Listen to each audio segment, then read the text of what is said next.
el señor embajador Francisco Eguiguren Praeli, a quien agradecemos enormemente su presencia en esta casa. El señor embajador es catedrático de Derecho Constitucional en la Pontificia Universidad Católica de Perú, donde es también doctor en Humanidades, y allí ha ejercido como jefe del Departamento Académico de Derecho y catedrático de Derecho Constitucional. Es además director de la maestría más antigua en Derecho Constitucional de América Latina, que, según nos ha contado hace un ratito, tiene ya 20 años en funcionamiento. Es especialista en temas de Derecho Constitucional, Derechos Humanos, Derecho Administrativo, Administración de Justicia, Defensoría del Pueblo, elaboración y evaluación de proyectos de cooperación internacional. Presidente además de la Asociación de Derecho Constitucional. Además, ha sido director general de la Academia de la Magistratura, director ejecutivo de la Comisión Andina de Juristas, miembro del Consejo Directivo de la Asociación Civil Transparencia. También ha sido consultor de organismos internacionales y ONGs, de manera que en su persona, como comentaba antes el profesor Rodríguez, combina la faceta del político y los politólogos diríamos y el científico, lo que a veces no siempre hace una combinación armónica y genera cierto conflicto. Es autor de numerosas publicaciones de contenido jurídico y reconocidas y reconocido con numerosas distinciones tanto en Perú como en el extranjero. En esta ocasión compartirá con nosotros sus reflexiones sobre un tema de indudable relevancia política y teórica para todos los aquí presentes juristas y politólogos. El título de su conferencia es Seguridad Jurídica, Globalización y Fortalecimiento Democrático, lo que en la actualidad refiere a una cuestión de capital importancia como es la estabilidad y las certezas, así como la confianza ciudadana en las reglas del juego democrático. Para los politólogos este es un tema también que toca de lleno en la propia definición o el concepto de democracia. En palabras de Sewoski, estaríamos hablando del problema de la institucionalización de la incertidumbre. Intentará además ver esta relación en un mundo globalizado y abordar las implicaciones de cómo estos fenómenos globalizadores afectan a la relación entre la estabilidad y la confianza en el derecho y la democracia. Reiterándole nuestro agradecimiento por compartir con nosotros estas reflexiones, quiero darle la palabra al señor embajador. Siéntase en su cátedra y en su casa. Muchas gracias. Bien, nuevamente, gracias. Al conocer los distintos másters y doctorados que se clausuran el día de hoy, pensé en hacer una intervención que toque algunos de los temas vinculados a estos estudios. Y yo quiero, en verdad, hacer una reflexión, no muy extensa, porque me encantaría que tengamos un momento para conversar luego de ella, que es lo atractivo, que es lo que genera el interés. O sea, para quien se oye, oírse uno mismo resulta bastante aburrido, y siempre es interesante percibir comentarios, reflexiones, hacer un diálogo. Me voy a centrar esencialmente en el Perú y voy a tocar en mi intervención algunos temas, como ya adelantó la profesora Fátima, que tienen que ver, teniendo como gran telón Estado de Derecho, desarrollo, democracia, inclusión social. Reflexionar un poco sobre la experiencia peruana, que desde hace algunos años concita especial interés. Yo, al llegar aquí como embajador, pues tengo la suerte de que vivimos un momento excepcional de nuestras relaciones con España. Para mí también la designación fue un reconocimiento que agradezco mucho al presidente, porque en este momento España es un destino fundamental en nuestras relaciones políticas y económicas. Yo había interrumpido un poco mi vida académica cuando el actual gobierno del presidente Humala me designó ministro de Justicia, y concluida efímeramente esa labor donde el principal logro, que no fueron muchos, que pude conseguir y que entiendo que no solamente ha sido declarativo, fue convertir con una ley del Congreso que costó sacar la conversión del Ministerio de Justicia en Ministerio de Justicia y Derechos Humanos. De allí pasé aquí, a esta tarea de embajador, que no será muy extensa. Anhelo un poco retornar a mi vida académica y profesional. Y quiero, como digo, hacer una reflexión que toque algunos de estos temas. Porque digo, del Perú se habla mucho en los últimos tiempos como un país atractivo para las inversiones. El Perú es el país de América Latina que más ha crecido de manera sistemática y sostenida en la última década. Mantiene un promedio superior al 6% anual que se vislumbra continuará en los próximos años. Tiene la inflación más baja de América Latina. Se ha logrado en los últimos años reducir la pobreza del 52% al 30%. En su primer año de gobierno, el presidente Humala se ha logrado bajar 2 puntos más la tasa de pobreza. Somos un país que es reconocido este crecimiento económico, la seguridad jurídica que ofrece como gran complemento atractivo, no solo para el hacer negocios, sino para, digamos, su posibilidad de proyectarlo y vislumbrarlo con certeza en el mediano plazo. Tenemos la suerte de tener una estructura productiva bastante diversificada, si bien seguimos siendo lamentablemente muy dependientes de las exportaciones de materias primas, sobre todo minerales o de pesca. Somos un país que tiene celebrado diversos convenios de libertad de comercio con Estados Unidos, con muchos países de Europa, del mundo, y particularmente desde hace poco un acuerdo multipartes de Colombia y Perú con la Unión Europea. Somos un país que ha diversificado también su cartera comercial. Hasta hace alguna década seguramente hubiera sido difícil imaginar a Perú sin tener como referente a los Estados Unidos. Hoy Estados Unidos no es ni el primero, ni el segundo, ni el tercer inversor primero en el Perú, ni es el primer destino de nuestras exportaciones. Las hay en Europa, en China y otros países asiáticos, en América Latina y en Estados Unidos. Hay una diversificación como estrategia política. Quiero, en primer lugar, comentar algo del régimen económico plasmado en la Constitución peruana del 93, en su momento muy celebrado por unos y muy cuestionado por otros, entre los cuales me ubico. Pero que, claro, mirando las cosas un poco en panorama, en fin, las cosas no solamente son lo que está en el papel.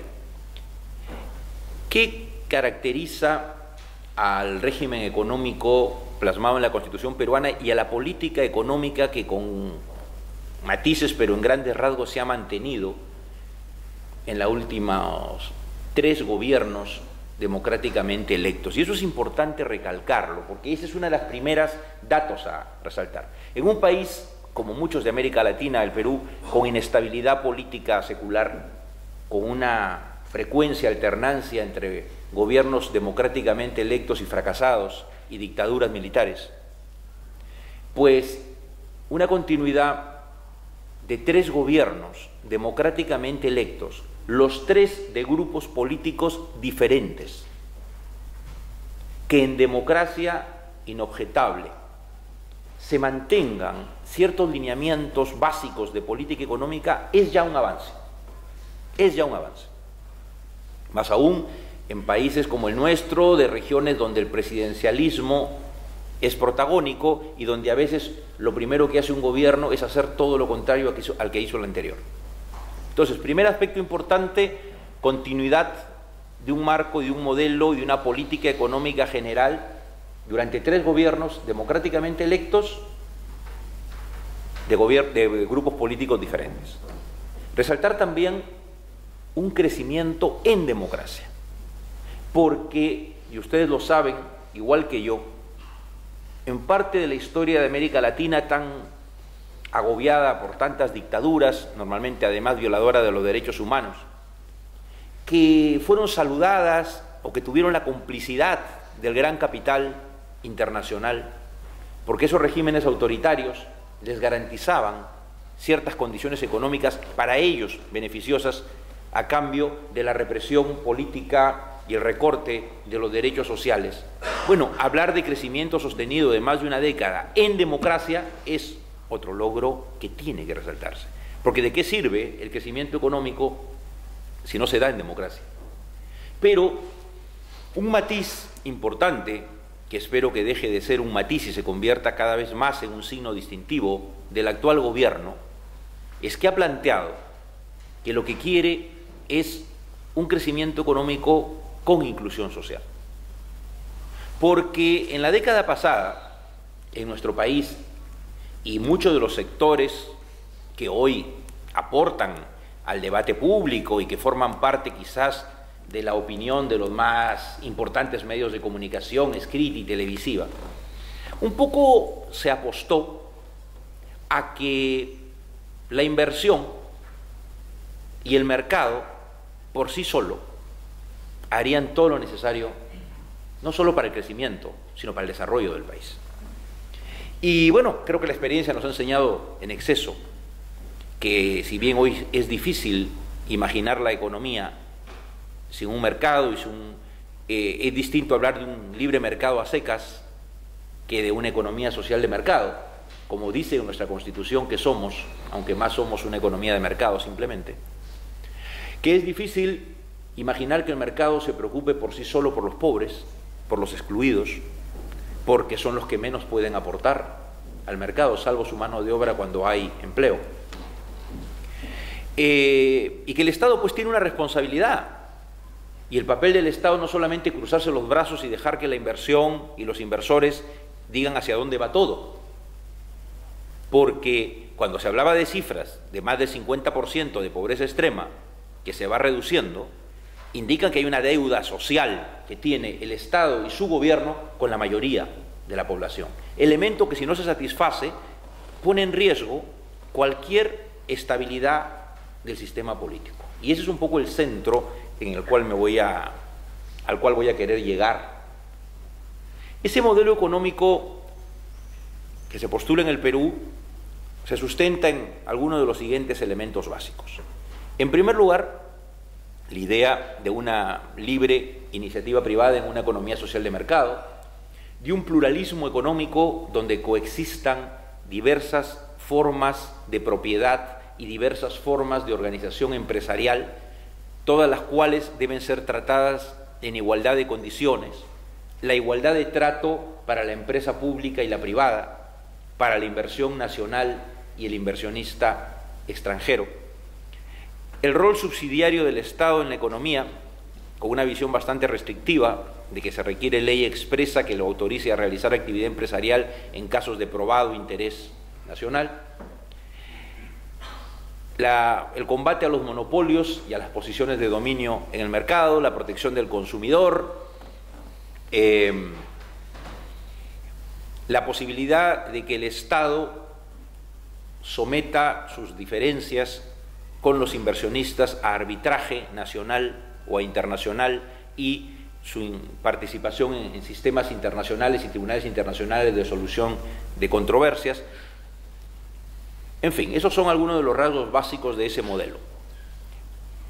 Una norma que es muy importante resaltarla y que está en la Constitución peruana y no está en otras constituciones latinoamericanas, es la del segundo párrafo del artículo 62, que más o menos dice lo siguiente.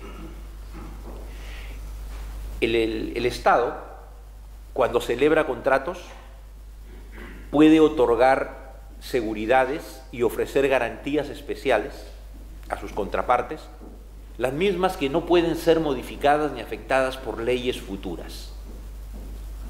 Esto, de llamado de contratos ley, que existen en otros países, pero que en el caso peruano está colocado como precepto constitucional, lo cual le da sin duda no solo mayor jerarquía, sino mucho mayor seguridad y estabilidad, ha permitido que al amparo de esta disposición constitucional se dicten leyes sectoriales en distintos ámbitos de la actividad económica, las telecomunicaciones, la minería, la pesquería y el petróleo, el gas y tantos otros sectores, donde el Estado, ya sea al otorgar concesiones luego de procesos de licitación o al establecer contratos, establece lo que se denominan convenios de estabilidad jurídica que abarcan el terreno tributario y administrativo y que le dan a la contraparte privada, privada nacional o extranjera, la seguridad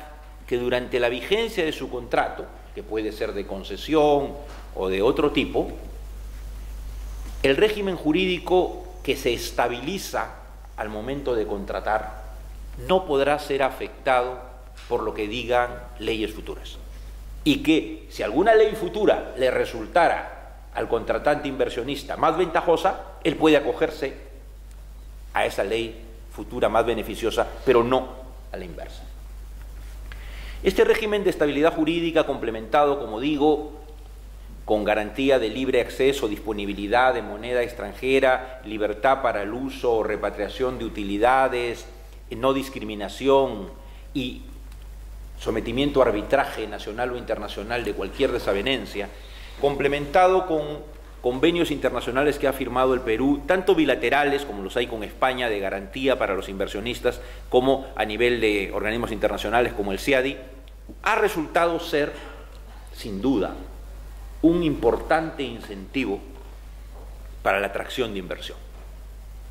El Perú considera a la inversión extranjera indispensable, muy necesaria para explotar muchos de los recursos que nuestro país tiene y no puede explotar solo.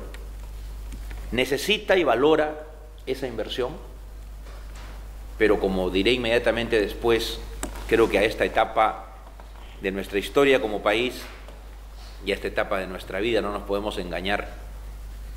No puede ser cualquier tipo de inversión, pero sobre eso entro inmediatamente. Pero inversión en un clima de estabilidad jurídica y política han sido el elemento atractivo que le ha dado al Perú estos factores que señalé, estas cifras, que lo presentan hoy en día. No saben cuántos foros de promoción empresarial me han invitado en este tiempo en España, en distintas comunidades y en Madrid, donde algunos exageradamente, y yo para guardarles la fiesta soy el primero que les baja el título del milagro peruano, país de oportunidades, y siempre les he dicho, bueno, sí, pero un momentito, ¿no?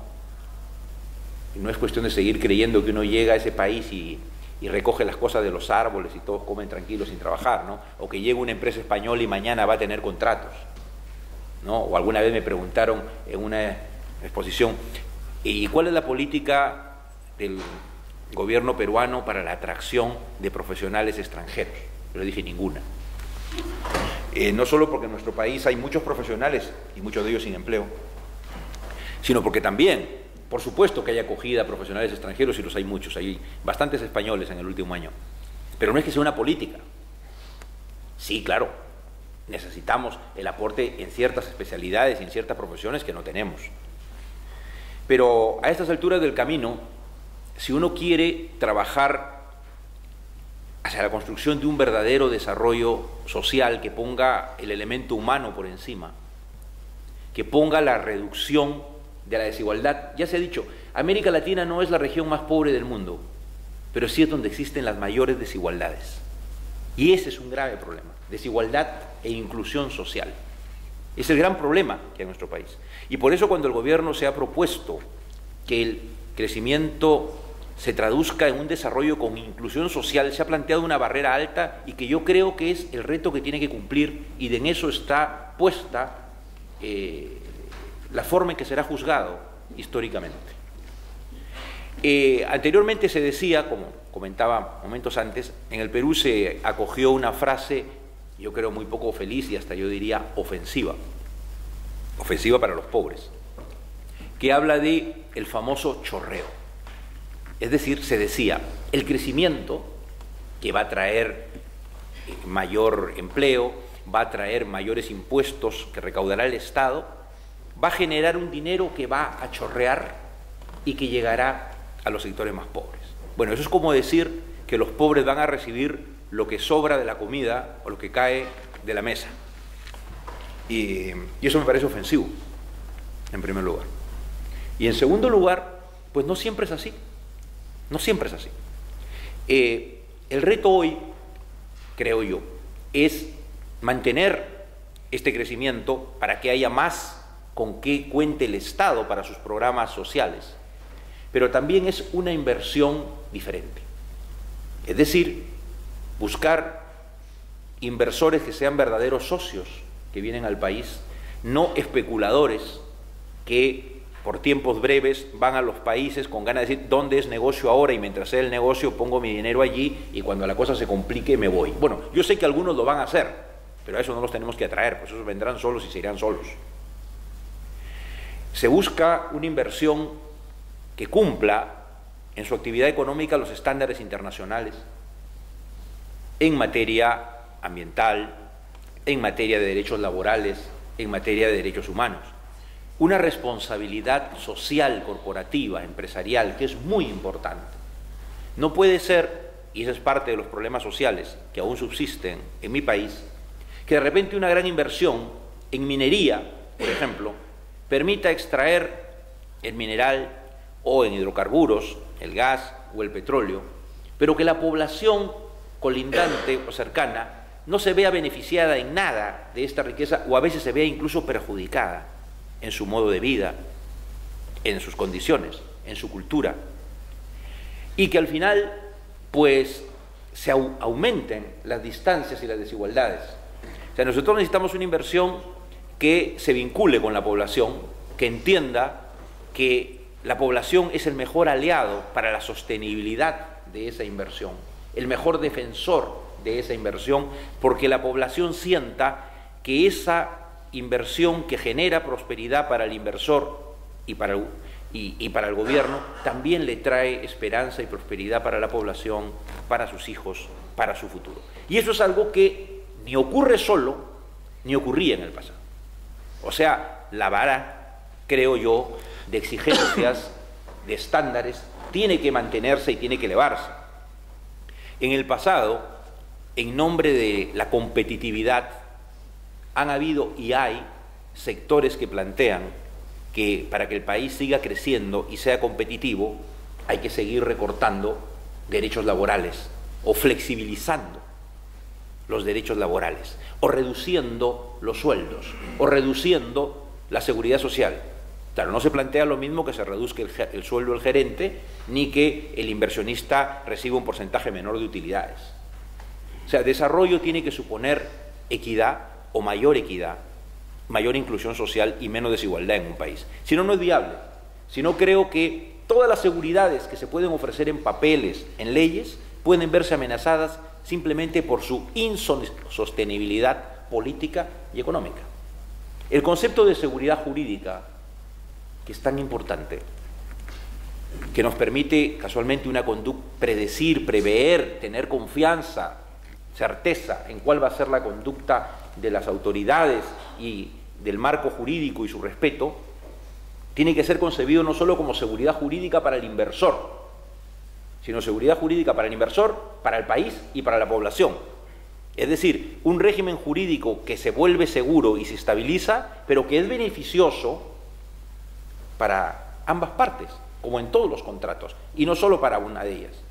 Si algo es importante, creo yo, en América Latina, en América del Sur, en UNASUR, en la Alianza del Pacífico, que es un proyecto interesante que hoy une a México, Colombia, Perú y Chile, es que creo que ha ido bajando un poco ese tiempo en donde los países latinoamericanos competíamos especialmente el uno contra el otro en ver quién ofrecía más a cambio de nada o a cambio de menos, en que cada uno tenía en su principal problema en el vecino, con una absoluta incapacidad de embarcarnos en proyectos comunes, en proyectos regionales comunes, de países, ampliando nuestro mercado, etc. Yo creo que esa realidad sí ha avanzado bastante, ha cambiado bastante en América Latina. Hoy los países de América del Sur, por ejemplo, en general, respetamos dentro de un esquema democrático, los diferentes caminos que adopta cada cual, y no somos,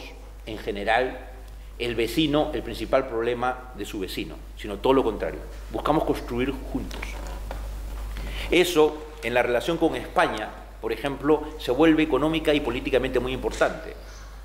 España tiene que ser, lo necesita además, ser la puerta en Europa para mucho de lo que significan las emergentes economías latinoamericanas, y que España pueda decir en su relación europea, bueno, la relación con América Latina pasa fundamentalmente a través mío. Somos un mercado empleado. Y nosotros, América Latina, ofrecer a España y ofrecer a Europa no son nuestros mercados regionales, sino el gran puente con el mercado asiático. La Alianza del Pacífico se plantea eso en nuestros países, y el Perú tienen convenios de libre comercio con muchos países asiáticos y una ubicación geográfica, digamos, más cercana, y ya relaciones económicas instaladas. En ese esquema económico más prometedor por el momento para nosotros que para España, pero como yo siempre digo, no hay que creernos, alguna vez nos tenía que tocar estar bien, ¿no? En América Latina somos especialistas en crisis, sobrevivientes. Entonces, crisis las nuestras, en nuestras crisis no hay vacaciones de verano, como sí siguen habiendo aquí. O sea, estamos curtidos para las crisis, ¿no? Alguna vez nos tenía que ir bien, pues, pero tampoco hay que creérsela. Esto tampoco ha ocurrido solo, ha costado sacrificio al pueblo, años de sacrificio, de restricciones, y tiene que haber una promesa de mejora. En eso estamos. Pero en este escenario económico promisorio, en esta globalización económica, en este momento en que España y países de Iberoamérica plantean, como en la reciente cumbre de Cádiz, el pasar a una relación de socios políticos, ya no de una relación vertical, no de una relación subordinada, sino de una relación entre iguales, entre socios, con buena fe y con visión de futuro. En ese esquema, sin embargo, la realidad política peruana presenta varios temas que, en mi opinión, y nada diplomáticamente, son bien delicados. Les doy algunos datos, por ejemplo. Con estos índices macroeconómicos maravillosos, dignos de presentarse, con unas reservas internacionales nuestras que siguen creciendo, ya la última vez que supe creo que andaban en 60 y tantos mil millones de dólares, podemos pagar 3 veces nuestra deuda pública y sobra plata. Con esas cifras macroeconómicas, como digo, ¿no? Pero hubiera hecho un chiste, pero ya los tiempos no son para eso. Pero yo recuerdo que cuando era niño, esto por favor no tiene ninguna connotación machista, pues no lo soy, al contrario, he sido promotor de grupos feministas. Me acuerdo que cuando era chico nos decían, si en el mundo hay 4 o 5 mujeres para cada hombre. Tremenda mentira, ¿no? Cifra macroeconómica. La realidad no es esa. La cifra macroeconómica puede darnos la radiografía de la economía de un país, pero cuando empezamos a entrar a cuál es el nivel del salario promedio, del promedio de los peruanos, o el tener empleo adecuado, sí, tenemos muy poquito desempleo. Si hablamos del 20 y tantos % de acá y el 4 o 6% nuestro, sí, no dicen qué suerte tienen ustedes, sí, pero cuidado. Sí, pues el problema de nuestro país no es el desempleo, es el subempleo, el empleo informal, ese empleo que no tiene estabilidad en el trabajo, que no paga, que el trabajador no tiene seguridad social, porque parte del bajar el costo es el empresario que no paga seguridad social, y el trabajador que gana poco, que entre ganar poco neto y ganar menos con descuento dice, no, yo no quiero, no me descuenten la seguridad social. Entonces el problema nuestro es economía sumergida, como le llaman acá, es economía informal, es subempleo, no desempleo.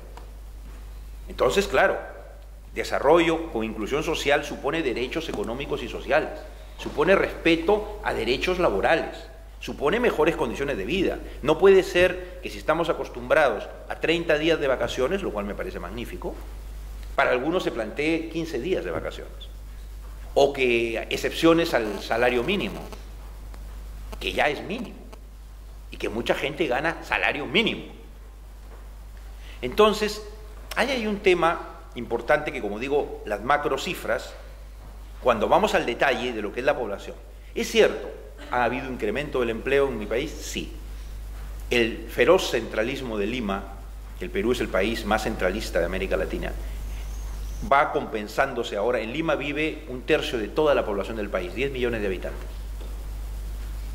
con todo lo que significa el crecimiento de la gran ciudad y sin ninguno de sus grandes servicios. El déficit de infraestructura y servicios públicos que tiene el Perú es patético. Por eso, hoy muchas de las principales inversiones de España están en infraestructura, carreteras, telecomunicaciones, etcétera, porque la necesitamos. El Perú tiene un déficit de 34.000 millones de dólares para la próxima década en necesidad de inversión solo en infraestructura. Bueno, en ese esquema, ¿cómo explicarse? ¿Cómo explicarse? No, hay que explicarse. Que hablé de 3 gobiernos, para no hablar de la experiencia Fujimori, que tocaré al final, porque también se ha trabajado aquí el tema de corrupción y algo vale la pena reflexionar sobre eso, porque nuestra experiencia es muy rica. Pero digo, el gobierno del presidente Toledo y el presidente García, que tuvieron también cifras económicas muy importantes, como las que tiene este gobierno.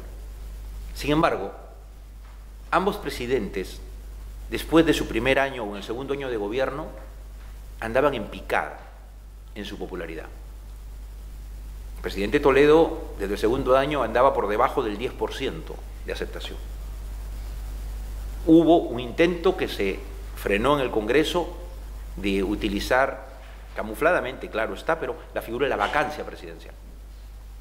El presidente García, que saca pecho de sus éxitos, bueno, pecho y barriga, terminó siendo la cabeza del partido más importante políticamente del Perú, el APRA, donde queda claro, y lo referiré también terminando al final, lo que significa la dosis de caudillismo personal que todavía hay en nuestro país y en muchos países de América Latina.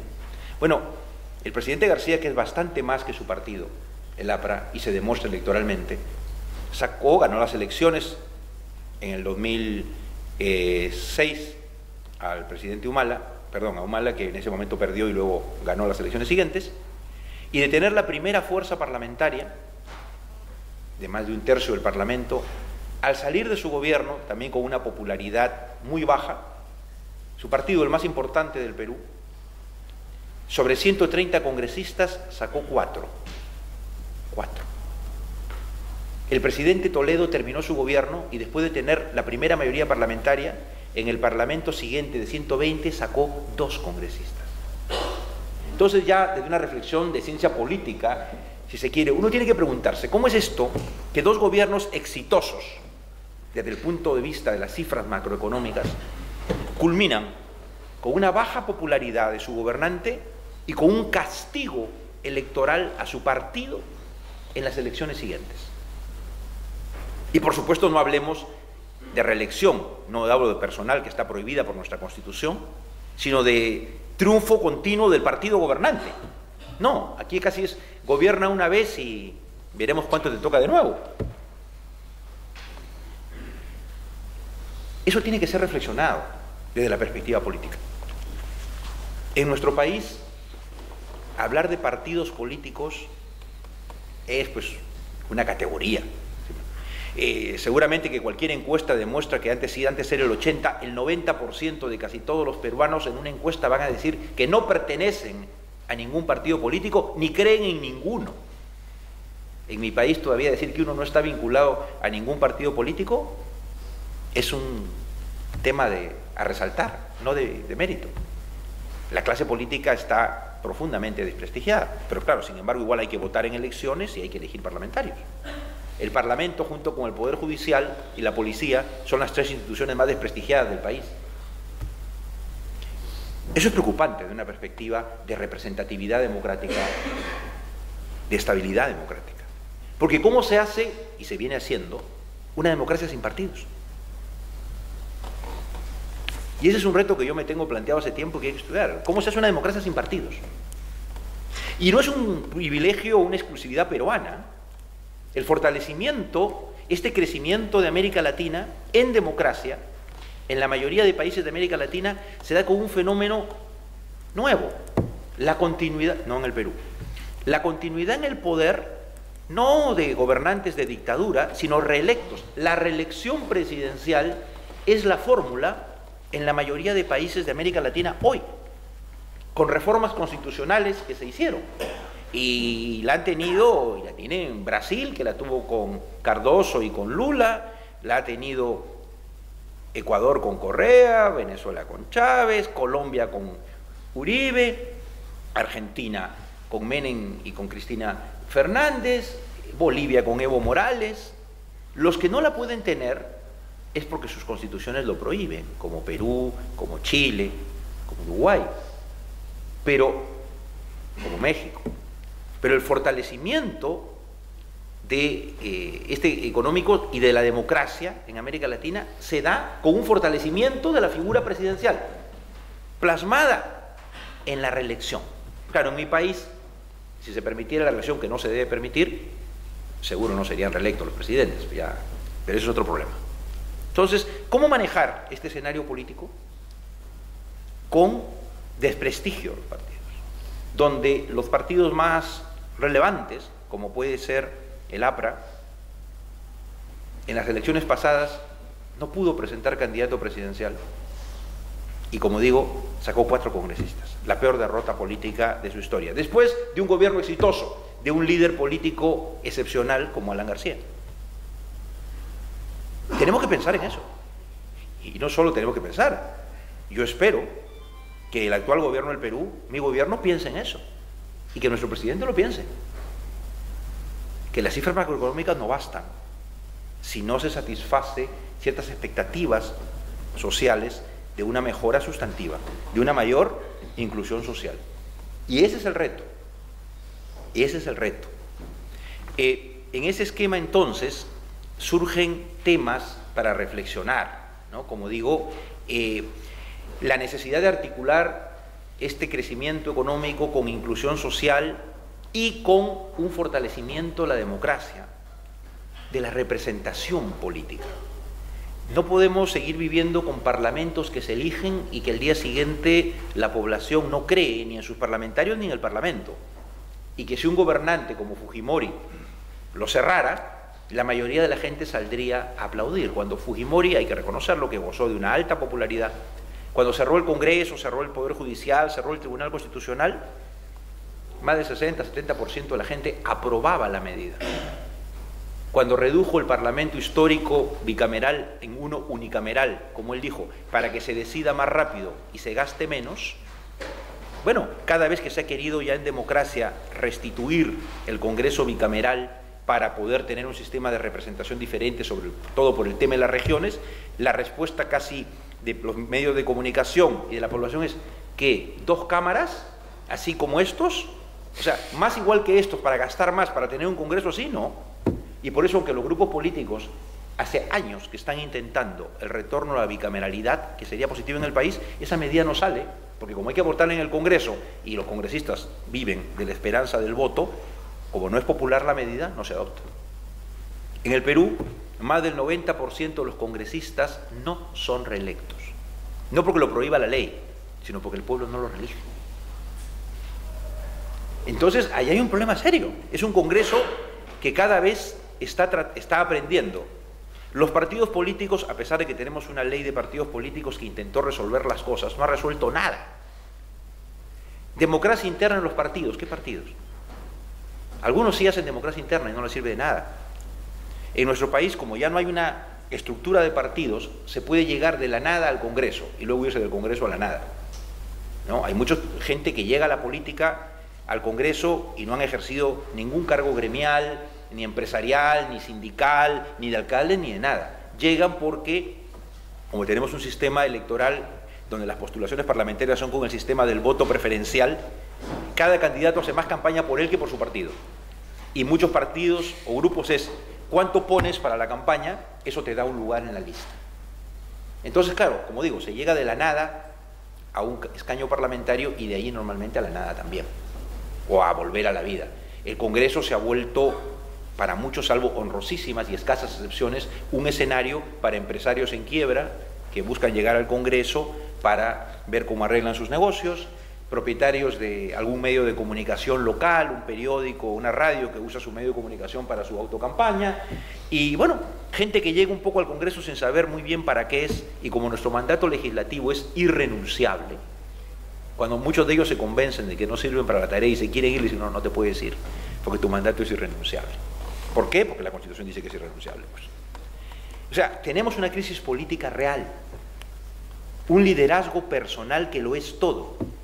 El actual gobierno, del primer gabinete del presidente Humala, del cual tuve el honor de participar en base a una relación personal, pues creo que de los 17, 18 ministros había un miembro del partido de gobierno que ciertamente no era yo. Y en el actual gabinete hay una, no sé si hay dos, creo que hay un miembro del gabinete de ministros del partido del gobierno. Lo cual se dirá, es bueno, porque significa un manejo político de apertura, de diálogo con otras fuerzas, de llamado a distintos sectores sociales, pero revela lo que traduce lo que significa la propia debilidad de las organizaciones políticas. La propia debilidad de las organizaciones políticas. Normalmente eso no es así, ¿no? Termino entonces con una reflexión al tema de la corrupción. La experiencia peruana en cuanto a lo que fue, no la lucha, pero sí la sanción a la corrupción, creo que es digna de ser mencionada.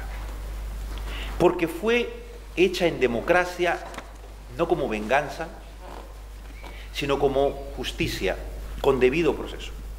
El presidente Fujimori gobernó electo democráticamente, dio un golpe de Estado, una nueva constitución, fue a una reelección, luego a otra, en fin, no interesa eso ahora, perderíamos tiempo, pero se manipuló normas para permitir más de una reelección.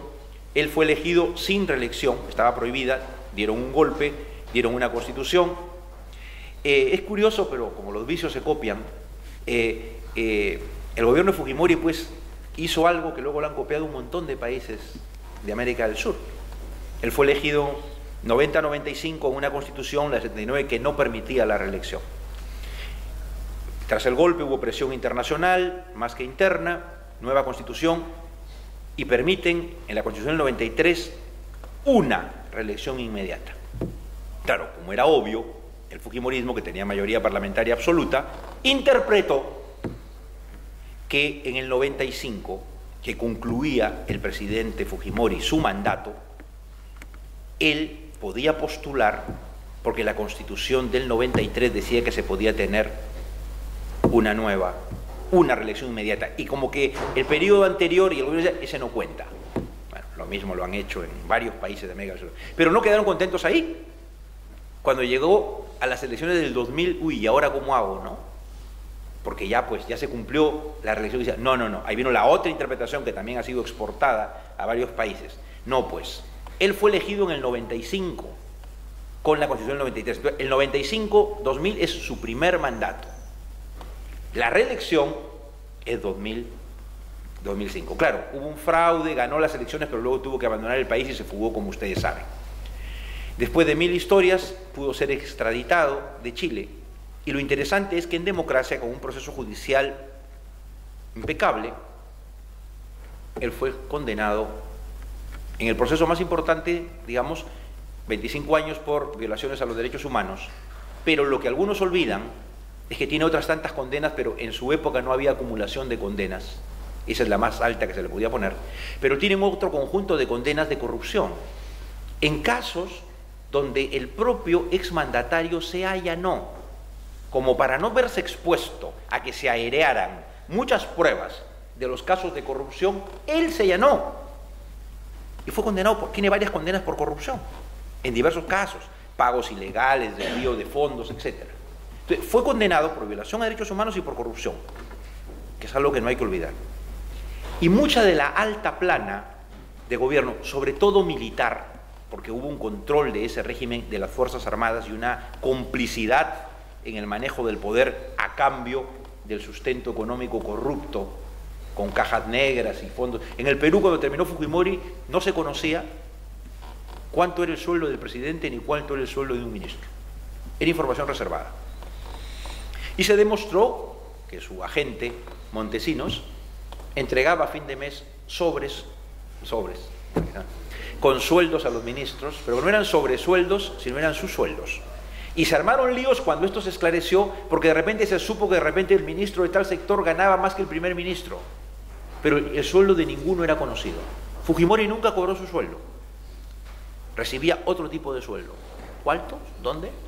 Entonces, ese tipo de situaciones mostraban la falta de transparencia. Por eso un logro que hoy tenemos en nuestro país es transparencia. Me cuesta a veces que me entiendan algunas empresas españolas cuando voltean al Perú, y yo me doy cuenta después de la tercera o cuarta cosa que me están queriendo decir, oiga, y no hay forma de llegar. No, en el caso nuestro es concurso y licitación, postule. Transparencia. En nuestro país, por supuesto que los que roban siguen haciéndolo, pero menos, pero cualquiera de ustedes entra al portal de un ministerio y tiene los sueldos de todos los funcionarios y sabe qué contratos ha celebrado ese ministerio para un contrato profesional o para una obra pública. Todo está en Internet. No es secreto. No es secreto. Ese es un avance importante de transparencia. Reacción a lo que significó la década de la corrupción. Que hayan tantos exmilitares condenados hasta hoy en cárcel de ese régimen, en democracia, es un logro importante que se consiguió en el Perú y que yo creo que hay que señalar. Que un expresidente incurso en casos de corrupción y violaciones a los derechos humanos haya sido condenado en un proceso limpio, en nuestro país y no en el extranjero, es algo que hay que resaltar. ¿Y cómo mejorar la lucha contra la corrupción? Es hoy una tarea. Es un reto para el actual gobierno que no haya ese tipo de imputaciones. Allí la prensa cumple un rol importante de denuncia, aunque la prensa es otro tema en nuestro país, porque a veces el sensacionalismo o la vinculación a grupos económicos concretos que desde la prensa defienden sus intereses económicos, pues y que quieren poner en la agenda política al gobierno o a los ministros, es otro problema, pero de eso no vamos a hablar hoy. En definitiva, entonces, creo que la experiencia peruana nos marca la necesidad de reflexionar sobre cómo romper este divorcio entre una buena situación económica y una buena macroeconomía con una profunda debilidad política representativa interna. En un esquema democrático, esa falta de equidad entre estos dos componentes es un problema. Es un problema. Tiene que fortalecerse la institucionalidad democrática. ¿Hemos avanzado en parte? Sí, pero el elemento partidos es un problema. O como decía antes, habrá que pensar en una democracia sin partidos políticos, lo cual es un tema ya demasiado complicado para mí. Muchas gracias.